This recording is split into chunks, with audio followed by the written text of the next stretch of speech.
Sir मी मगाशी सुद्धा सांगितलं की आता लोक पूर्वीसारखी भोळी भाबडी नाही राहिली.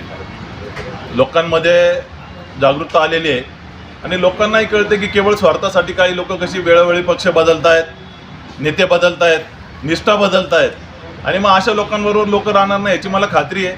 आणि माझ्यासोबत जे काही लोक आहेत, शेकापचे लोक असतील, बिहारचे लोक असतील, संघटना आहेत, काही मराठा संघटना आहेत, या आहेत आणि या सगळ्यांच्या माध्यमातून निश्चितपणे आमचा विजय होईल याची मला खात्री आहे. सध्या 2024च्या निवडणुकीमध्ये एक अंडरकरंट दिसून येतो, म्हणजे BJP मशीद सेट करेल असं एक ट्रेंड आहे.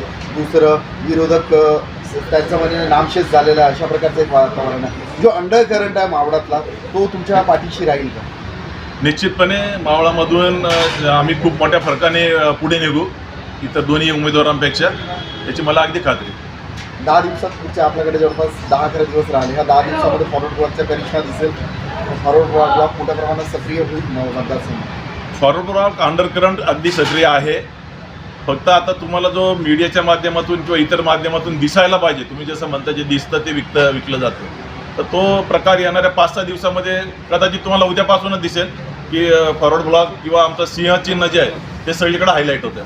मावळ लोकसभेमधले मतदार तुम्हाला मतदान का करावा, तुमचा पुढचा अजेंडा काय असणार आहे? सगळं मावळामधले जे काही प्रश्न आहेत ते बरेचसे प्रश्न आहेत. आता त्याच्यामध्ये जर वेळ द्यायचं म्हटलं तुम्ही एक मुलाखत त्याच्यावर होऊ शकते.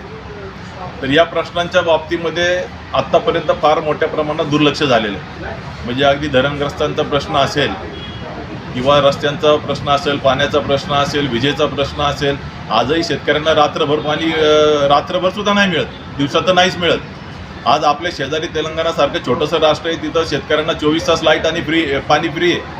आपल्याकडे काय मिळू शकत नाही. आज तलाठीसारखा एक सरकारचा वसुली अधिकारी बसला आहे जो खऱ्या अर्थानं झिझियाकारासारखं शेतकऱ्यांना लुटतोय. आज तेलंगणासारख्या छोट्या राष्ट्रामध्ये ते तलाठीचं पद काढून टाकले. आपल्याकडे का काढून टाकलं जात नाही? शेतकऱ्यांचा ही परिस्थिती का जर तुम्ही पाहिलं तर कोर्टामध्ये, सिव्हिल कोर्टामध्ये जर तुम्ही गेलात तर 100%मध्ये 50-60% तर शेतकरीच कोर्टामध्ये उभे असतील. जागेच्या ह्याचे केसेस चालू आहेत. न्यायव्यवस्थेमध्ये कुठं जो स्पीड पाहिजे तो नाही आहे. न्यायव्यवस्थेत भेदभाव आहे, तुमच्या पोल्युशनमधला प्रकार आहे, तुमच्या म्हणजे इतर इतके प्रश्न आहेत की या सगळ्या प्रश्नांवर वाचक कुणीच फोडलेलं नाही. आणि त्याच्यावर मला निश्चितपणे माहिती आहे की हे प्रश्न ज्यावेळेस आम्ही लोकांपुढे घेऊन जाऊ तर लोक आमच्या मागे आहेत.